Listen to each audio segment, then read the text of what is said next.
지난주에는 우리가 구계명을 살펴보았습니다. 구계명이 뭐였습니까? 내 이웃에 대하여 거짓 증거하지 말라. 이 계명은 단순하게 거짓말하지 않는다는 차원의 문제가 아니라 그랬죠. 그래서 이 차원을 넘어서서 상대방의 명예를 존중해주는 자리까지 나가야 한다. 이 사실을 우리가 지난주에 확인할 수 있었습니다. 오늘은 10계명 가운데 마지막 계명이죠. 10번째 계명 우리가 함께 보도록 하겠습니다. 10계명을 다시 보면 내 이웃의 집을 탐내지 말지니라. 내 이웃의 아내나 그의 남종이나 그의 여종이나 그의 소나 그의 낙이나 물은 내 이웃의 소유를 탐내지 말지니라. 이렇게 나와 있습니다. 그죠? 그래서 단순하게 이웃의 집을 탐내지 말라라고 끝내지 않고 그 이웃의 집을 탐내는 것이 무엇인지에 대해서 구체적으로 하나하나 명시하고 있습니다. 이웃집에 있는 아내를 탐하는 것, 그죠? 그 다음에 남종이나 여종, 소, 낙이 이거는 소유물이죠, 그죠? 그 주인의 소유물입니다. 이것들을 탐하는 그 자체, 이렇게 세부적으로 이 십계명은 우리에게 가르쳐주고 있습니다. 그래서 이웃의 집이라는 말은 뒤에 있는 무릇 뒤에 나와 있는 내 이웃의 소유와 같다고 말할 수 있겠습니다. 이웃의 소유를 탐하는 것. 도둑질하지 말라고 하는 것은 실질적으로 훔치는 거잖아요. 그 행위가 포함된다면 여기 십계명은 마음의 문제입니다. 다른 앞에 있는 살인하지 말라, 간음하지 말라, 도둑질하지 말라, 거짓 증거하지 말라 이런 것들은 다 우리 행위에 직접적으로 연관이 있지만 마지막 이 10번째 계명은 마음에 관한 것으로서 실질적으로 이 앞에 있는 모든 계명들을 아우른다고 할 수 있습니다.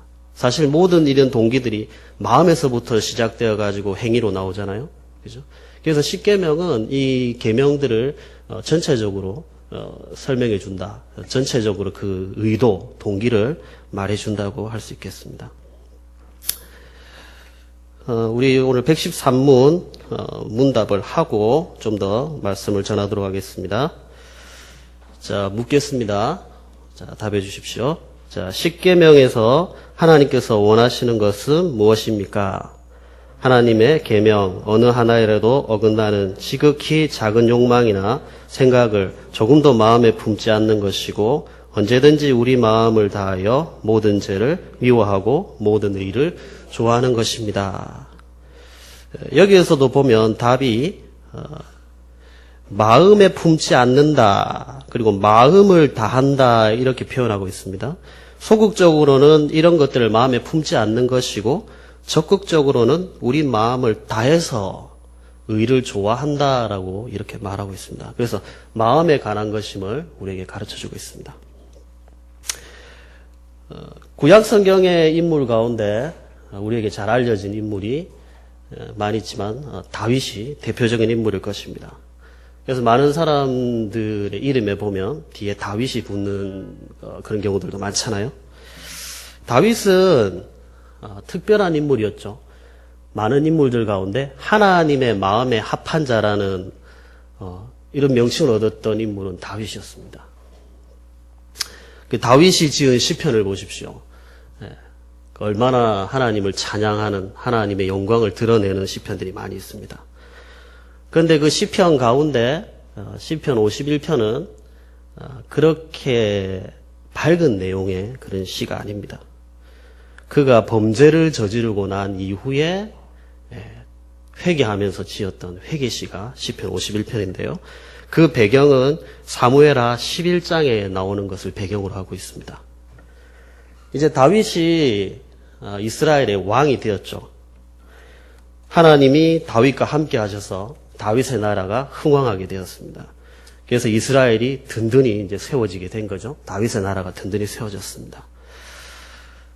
그 전까지는 많이 힘든 고난의 시간들을 다윗이 잘 견뎌냈습니다. 잘 이겨냈는데 이제 사무엘하 11장에 가게 되면 이제 이때 시기가 이렇게 시작하죠. 왕들이 출전할 때가 되어서 이제 전쟁을 하는 시기가 온 거예요. 근데 다윗이 이 전쟁을 하는 시기에 전쟁을 하러 나가지 않습니다. 잡니다. 왕궁에서 잠을 자고 있습니다. 그리고 낮에 잠을 잔 것 같아요. 저녁에 침상에서 일어났다라고 되어 있거든요. 자기 병사들은 전쟁을 하러 장군들과 나갔는데 자기는 전쟁을 하러 나가지 않았어요. 낮에 잤어요. 그리고 저녁에 일어나가지고 왕궁 옥상을 거니는 겁니다. 그 왕궁 옥상을 딱 거닐고 있는데 저쪽에 아리따운 여인이 목욕을 하고 있는 거죠. 그것을 보고 다윗이 누군지 한번 알아봐라 하고 전령을 보냅니다. 딱 그 전령이 갔다가 오더니 저 여인은 우리아의 아내가 아닙니까? 우리 아내 밧세바가 아닙니까? 이렇게 얘기하는 거죠. 이 우리아는 그 충신 중에 충신입니다. 이방 나라 사람이었는데요. 헷사람 이방 나라 사람이었지만 이스라엘을 위해서, 다윗을 위해서 자기 목숨을 내걸고 싸우는 충신 가운데 충신입니다. 그 아내라는 거죠. 다윗이 이 사실을 알았어요. 근데 이제 다윗이 그 사실을 알았음에도 불구하고 이 여인을 데리고 그래서 잠자리를 같이 합니다. 근데 이제 더 큰 문제는 그 밧세바가 임신을 해버린 거죠. 남편은 지금 왕이 출전할 때가 돼서 전쟁터에 나가 있는 상황이고 다윗은 이 왕궁에 남아 있으면서 이 밧세바와 간음을 저질러서 이 밧세바가 임신을 한 상태가 돼버린 거죠. 그러니까 다윗이 이 사실을 은폐하려고 전쟁을 열심히 치르고 있는 전쟁터에 나가서 전쟁을 열심히 하고 있는 우리아를 다시 궁궐로 불러들입니다. 왕궁으로 불러들이는 거죠. 그렇게 해서 이제 속이는 거죠. 그 집에 가서 쉬어라. 고생 많이 했다. 좀 쉬었다가 다시 전쟁터로 다시 돌아가라. 뭐 이런 식으로 유도를 했어요. 근데 이 사람이 얼마나 충신이냐면 이렇게 말하는 거죠. 우리아가. 부하들이 바깥들에서 진치고 있는데 내가 어떻게 그럴 수 있습니까? 집에 들어가지를 않아요. 거절합니다. 또 다윗이 이렇게 집에 가 쉬었다 가라 하는데도 거절하죠. 우리나라로 말하면 진짜 이수신 장군 같은 그런 인물입니다. 다윗이 도저히 안 되겠는 거예요. 그 밧세바는 이제 점점 배가 불러올 거 아니에요. 그러니까 다윗이 이제 어떤 생각을 하냐면 도저히 안 되겠다 싶었던 거죠. 우리아를 죽여야 되겠다. 그래서 자신의 신복이죠. 군대 장관인 요압을 시켜서 이제 밀지를 보내는 겁니다. 그걸 받아든 요압이 이제 다윗의 왕의 명령을 따르는 거죠. 거기는 이제 전쟁터 가운데서도 절대 들어가면 살아나오지 못하는 곳으로 우리아 장군을 보내라는 거예요. 그 우리한 출신이잖아요. 그래서 군대 장관이 시키니까 그것이 사진 줄 알고 들어갑니다. 거기서 목숨을 잃죠. 결국 우리아는 다윗에 의해서 죽임을 당하게 됩니다. 아군의 손에 의해서 아군이 죽는 거예요. 그리고 난 뒤에 이 사건이 끝이 납니다. 드러나지 않아요. 아무도 여기에 대해서 말하고 있지 않습니다. 근데 여기서 보면 다윗이 계명을 몇 개나 어겼습니까? 한번 짚어볼까요? 제일 먼저 간음을 저질렀죠. 그죠? 7계명을 어겼습니다. 그리고 밧세바는 누구의 겁니까? 우리아의 소유죠. 그죠? 주인이 우리아입니다. 근데 실제로 그 우리아를 빼앗았죠. 내 이웃의 아들을 빼앗았습니다. 이건 도둑질입니다. 그죠? 8계명을 어겼습니다. 그리고 우리아를 죽였죠. 살인 명령을 내려가지고 우리아를 죽였습니다. 벌써 또 6계명을 어겼습니다. 그리고 철저하게 우리아를 기만하고 속였죠. 그죠? 거짓말을 했어요. 그리고 하나님까지 속였어요. 9계명을 어겼습니다. 다윗은 행동만으로도 6, 7, 8, 9계명을 다 어겼습니다. 그런데 이렇게 계명을 어기게 만든 원인이 뭐였습니까? 탐심이죠, 탐심. 그 마음에 이 여인을 갖고 싶다고 하는 그 탐심이 그의 마음 가운데 그를 자극하면서 이 다른 계명들을 다 어기게 만든 거예요. 다윗이 왕궁을 거닐면서 그 여인을 보고 탐심을 품었기 때문입니다. 성경은 이렇게 기록하고 있습니다. 이제 왕궁을 거닐 때 그곳에서 보니 심히 아름다워 보였다. 마음에 이미 탐심이 있는 거죠. 그래서 그 여인을 갖고 싶었고, 그래서 내 이웃의 소유를 탐내지 말라고 하는 가장 근본적인 이 탐심, 이 10번째 계명을 어기게 된 겁니다. 이 다윗의 탐심이 나머지 계명들을 다 어기게 만들었다는 걸 알 수가 있죠. 이 사건으로 말미암아서 다윗은 평생 동안 힘든 시간들을 보내게 됩니다. 간음해서, 그러니까 다윗과 밧세바가 간음해서 낳은 아들은 죽고, 그리고 집안에 자녀들 사이에 강간 사건이 일어나고, 그리고 살인이 일어납니다. 그리고 자녀가 아버지 다윗에 대해서 반역을 하고 그 자리를 빼앗는 그런 지경에까지 이르죠. 노년에 왕궁을 빠져나와서 도망쳐야 되는 그런 비참한 지경에 다윗이 이르게 됩니다. 이 모든 것이 어디서 출발한 겁니까? 탐심에서 시작된 거죠. 마음의 문제입니다. 이 탐심은 아주 뿌리가 깊습니다. 인간 최초의 죄가 저질러진 곳이 어디입니까? 에덴 동산이죠. 그죠? 그 에덴 동산에 있었던 인류가 처음 저질렀던 그 범죄가 바로 이 탐심으로 말미암지였습니다.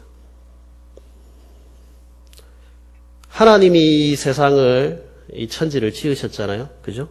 아름답게 심히 하나님 눈에 보시기에 좋게 지으셨습니다. 그 가운데 인간은 다른 어떤 것보다도 하나님이 귀하게 여기셨습니다. 뭘 보고 알 수 있습니까? 다른 피조물들을 향해서는 하나님이 나의 형상대로 지었다란 말씀을 하시지 않아요. 오직 사람을 향해서만 나의 형상, 하나님의 형상으로 지었다라고 말씀하고 있어요. 그래서 하나님의 형상대로 지음받은 존재는 사람밖에 없습니다. 그러니까 얼마나 잘 지어졌는지 모릅니다. 그러니까 하나님은 그 사람에게 그렇게 짓고 난 뒤에 다른 피조물들을 다스리는 그 하나님의 대리 통치자 역할을 맡기시죠. 그래서 첫사람 아담의 지위는 그냥 보통 단순한 그런 지위가 아닙니다. 히브리서에서는 이 인간의 지위에 대해서 이렇게 말하는 거죠. 하나님이 사람을 지으셨는데 어떻게 지으셨습니까? 하나님보다 조금 못하게 지었다. 옛날 성경은 천사보다 이랬는데 요즘에 하나님보다 이렇게 하나님 조금 못하게 지어졌다. 이런 아담에게 하나님이 이 피조물을 다스리는 그죠? 그런 권리를 맡기신 거죠. 단 하나 하나님이 명령을 하시는데요. 동산 중앙에 있는 선악을 알게 하는 열매는 먹지 마라. 다른 나무 다 먹어도 좋으니까 그 열매들 먹어도 좋은데 동산 중앙에 있는 나무의 열매는 먹지 마라. 말씀하셨어요. 그래서 평소에는 아담이 전혀 그 동산 중앙에 있는 나무에 대해서 신경 쓰지 않았습니다. 그 주변에 있는 나무들이 훨씬 더 많으니까요. 그죠? 거기서 열매를 따서 먹고. 그리고 아담에게 주어진 하나님부터 부여받은 일들을 맡아서 했던 거죠. 그런데 이제 그 동산에 뱀이 나타났잖아요. 그죠? 나타나서 아담을 유혹하는 거죠. 사실은 하와를 유혹한 겁니다. 먼저 하와를 유혹했는데, 그래서 평소에 아무렇지 않았던 그 동산 중앙에 있던 나무가 그 유혹을 받으니까 그 나무가 너무 먹고 싶어진 거예요. 나무 열매가 먹고 싶어지는 거죠. 마치 다윗이 왕궁에 엄청나게 많은 여인들이 있었잖아요. 그죠? 후궁들이 있잖아요. 그럼에도 불구하고 남의 소유, 그 단 우리야 한 그 남편의 아내를 취하고자 하는 그런 욕망이 일어난 것처럼, 그죠? 아담도 그런 거죠. 다른 많은 그 나무 열매들이 있는데 유독 그 열매를 꼭 먹고 싶은 거예요. 하나님은 이 선악을 알게 하는 그 나무를 이 어디 기퉁이에다가 감춰놓지 않았습니다. 찾지 못하는 곳에 놔두고 아담이 찾아가지고 뭐 열매를 따먹은 게 아니에요. 동산 중앙에 있었습니다. 이 선악을 알게 하는 열매는.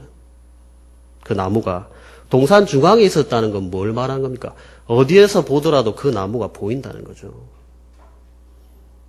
그 중앙에 뒀기 때문에 자기가 이렇게 저렇게 다니다가도 그 중앙에 있는 나무를 보면 뭐를 떠올리게 됩니까? 하나님과의 약속을 떠올리게 됩니다. 그 나무를 먹는 날에 정령 죽을 것이다라고 하는 그 명령을 떠올리게 되는 거예요. 그러면서 뭐를 합니까? 동산 중앙에 있는 그 나무를 보고 자신의 뭐를 알게 됩니까? 지위를 알게 되죠. 내가 하나님부터 지음받은 피조물이었다는 사실을 깨닫게 됩니다. 왜냐하면 워낙 하나님이 인간을 잘 만들었기 때문에, 잘 지었기 때문에. 그 동산 중앙에 있는 나무를 보면서 자기 자신의 어떤 지위에 있고 내가 어떤 행동을 해서는 안 되고 하는 것들을 알고 있는 거죠. 그런데 뱀이 유혹을 받을 때 아담은 그게 너무 먹고 싶었던 거예요. 부함직도 하고 먹음직도 하고. 최종적으로는 아담이 이 말이 걸려 넘어갑니다. 너희가 그것을 먹는 날에는 너희 눈이 밝아져 하나님같이 되어 선악을 알 줄 하나님이 아심이라. 아담보다 위에는 누굽니까? 하나님밖에 없습니다. 그러니까 네가 신이 될 수 있다. 하나님이 될 수 있다고 뱀의 유혹에 거짓에 속아 넘어가게 된 거죠. 결국 하나님같이 되고 싶어 하는 그 아담의 마음, 이 결국은 죄를 짓게 만듭니다.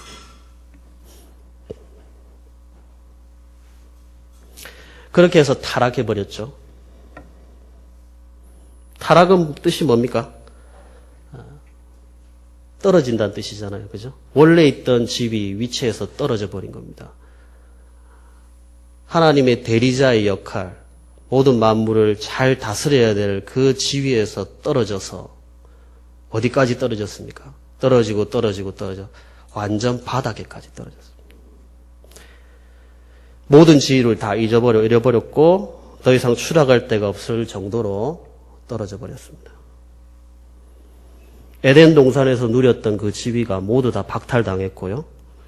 인간은 그 이후 마귀의 말을 듣고 마귀의 종이 되어서 이 땅에서 비참하게 마귀의 노예로 살다가 그리고 이 육체의 죽음을 당하고 난 이후에도 영원한 형벌을 당하는 그런 운명에 처해지게 된 거죠.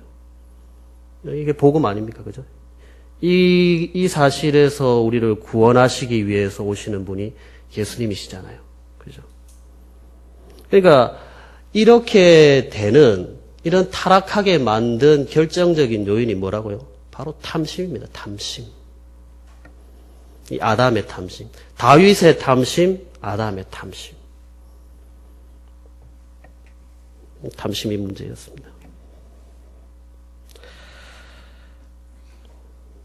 신약으로 한번 넘어가 볼까요? 우리가 지금까지 구약을 살펴봤는데 신약으로 넘어가서 누가복음 18장에 보면 18절 이후에 이런 내용이 나옵니다.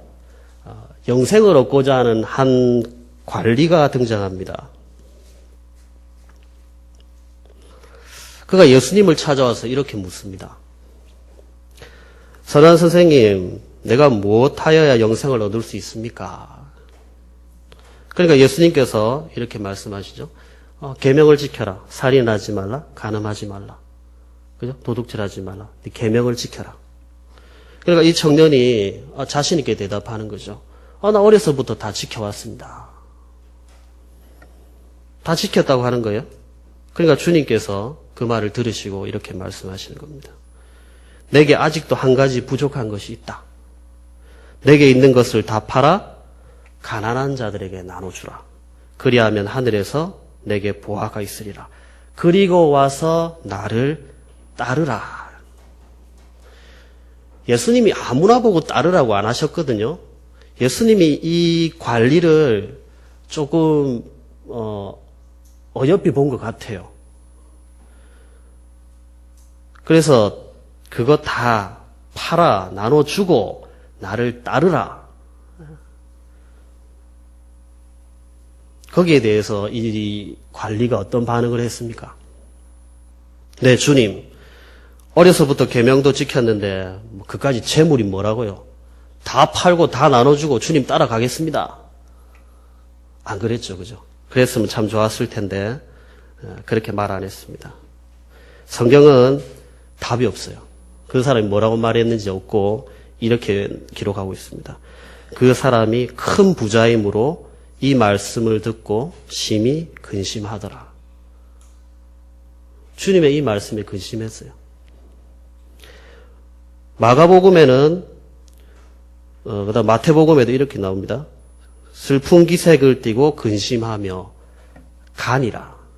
마태복음에도 근심만 하지 않고 갔다. 주님을 떠나가 버린 거예요. 그 명령이 떨어지니까 못 따르겠는 거죠.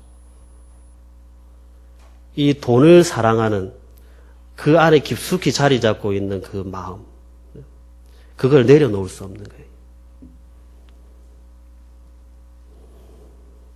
예수님께서 이 말씀을 하시고 나서 제자들에게 이런 말씀하시죠.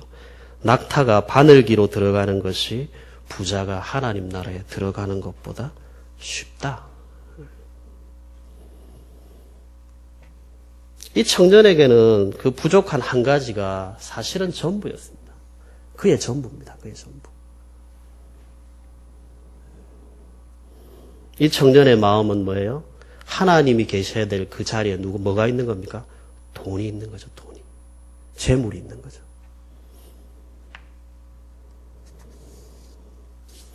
행위로 계명들을 다 지킨다고 할지라도 그 마음에 하나님을 사랑하는 마음이 없다면 아무리 계명을 잘 지킨들 실제로는 하나의 계명도 지키지 않은 꼴이 되는 겁니다. 우리에게 주님께서 이런 도전을 하신다면 어떻게 하시겠습니까?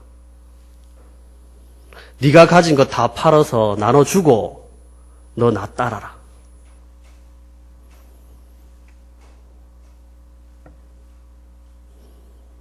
근심하면서 돌아가시겠습니까? 주님은 이런 말씀하셨죠. 할 때 하늘에 보화가 있다. 이 관리가 뭐를 요구하면서 왔습니까? 어떻게 하여 영생을 얻을 수 있습니까? 하고 찾아왔거든요. 그래서 이제 주님께서 영생을 얻는 방법을 가르쳐 주신 거예요. 돈과 하나님을 겸해서 섬길 수가 없습니다. 그 마음에 돈을 사랑하는 그 가득한 마음을 가지고 하나님을 쫓아서 섬기며 살아갈 수 없습니다. 오늘날 돈이 우상이 되어 있는 시대잖아요. 제가 말씀을 드리지 않아도 워낙 많은 말씀을 들어서 다 알고 있는 말씀입니다. 하나님의 은혜가 임하게 되면 이 돈을 원래 위치로 갖다 놓을 수 있습니다. 돈이 우상이 된다는 것은 돈이 우리 머리 위로 올라가는 거잖아요. 그걸 발 아래로 다시 내려놓을 수 있는 건 하나님의 은혜예요.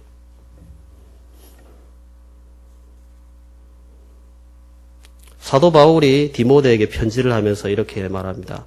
돈을 사랑함이 일만하게 뿌리가 된다. 그리고 이어서 이런 말씀을 합니다. 이것을 탐내는 자들은 미혹을 받아 믿음에서 떠나 많은 근심으로써 자기를 찔렀도다.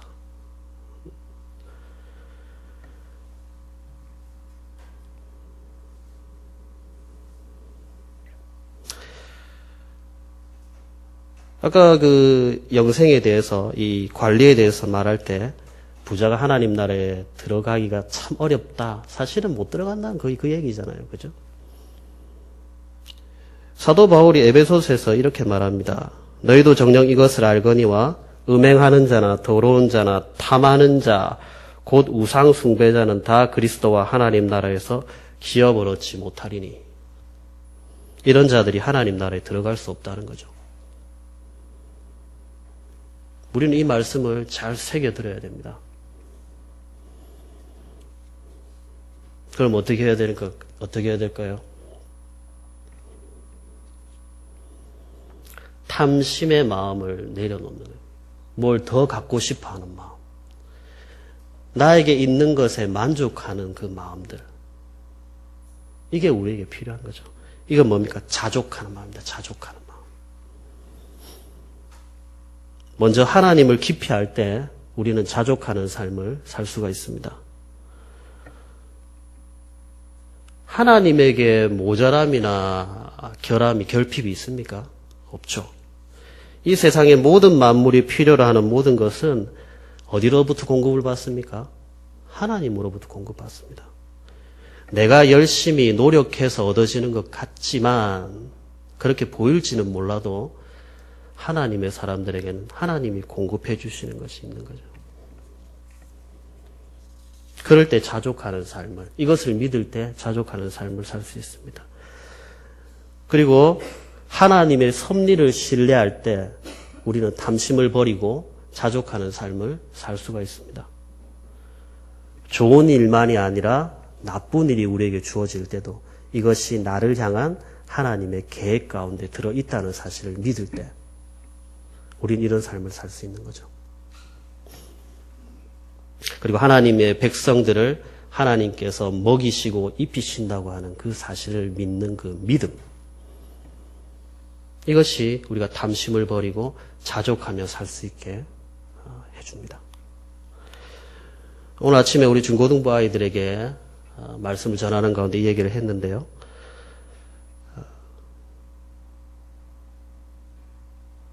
밖에 새들이 자기들이 봄에 씨앗을 뿌려가지고 자기들이 모내기 하고 새들이 다리 걷어붙이고 모내기 해가지고 가을에 곡식을 걷어가지고 그거 밥 지어가지고 먹지 않잖아요. 그냥 새들은 하나님이 먹이시는 겁니다. 그 땅에 떨어진 거 주워 먹는 거예요. 신기하잖아요. 그들이 뭐 아무것도 안 하잖아요. 안 함에도 불구하고 그들이 먹고 살잖아요. 많은 동물들이 그렇게 살아요. 그런데 제가 앞에서 말씀드린 대로 하나님이 우리를 얼마나 귀한 존재로 지으셨습니까? 동물들도 하나님이 그렇게 먹이시고 입히시고 다 하시는데 하물며 하나님의 백성으로 부른 자들을 하나님이 그냥 내버려 두실 리가 없잖아요. 이건 제 얘기가 아닙니다. 성경에 주님께서 하신 말씀입니다. 밖에 나가 보라고. 밖에 나가 새들을 보라고. 들에 핀 백합화를 꽃을 보라고. 하나님이 우리를 절대 굶기지 않습니다. 하나님 믿고 하나님 백성으로 살아가는 자들 하나님 절대 굶기지 않습니다.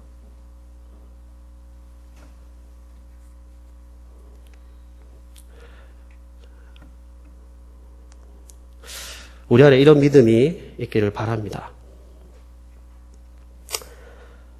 그리고 조금 더 말씀을 전하고 마치겠습니다.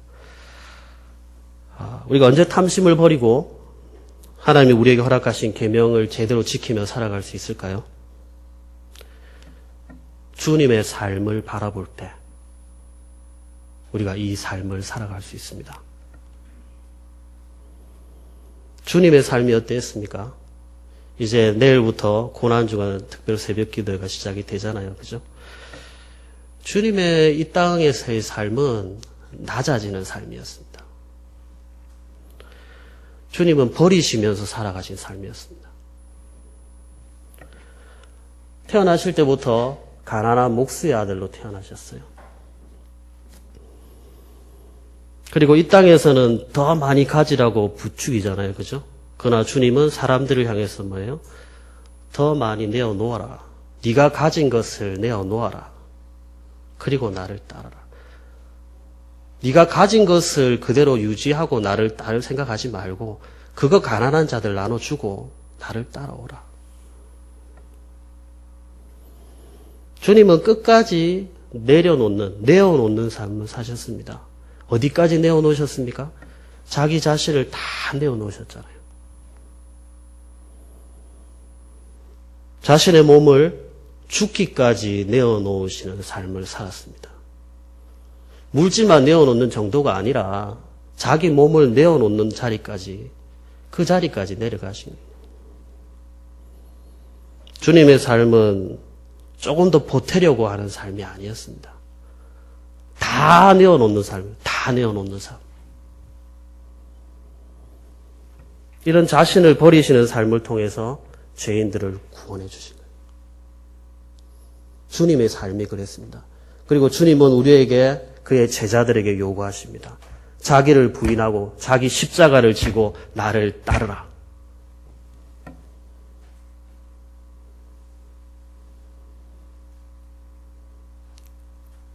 주님을 믿는 우리들에게 이런 믿음이 있기를 원합니다.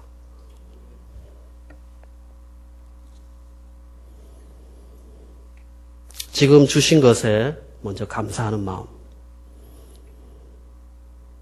그리고 무엇인가를 더 가져야 만족되고 더 채워야 적성이 풀리는 그런 마음 버리겠다는 그런 결단,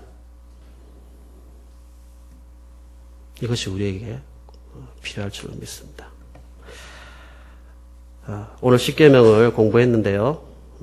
남의 것을 탐내지 말고 자신에게 주신 것에 감사하며 살아갈 수 있는 은혜, 그리고 나아가서 내게 주신 것을 이웃에게도 나눠줄 수 있는 그런 은혜가 우리 공동체 가운데 있기를 소망합니다.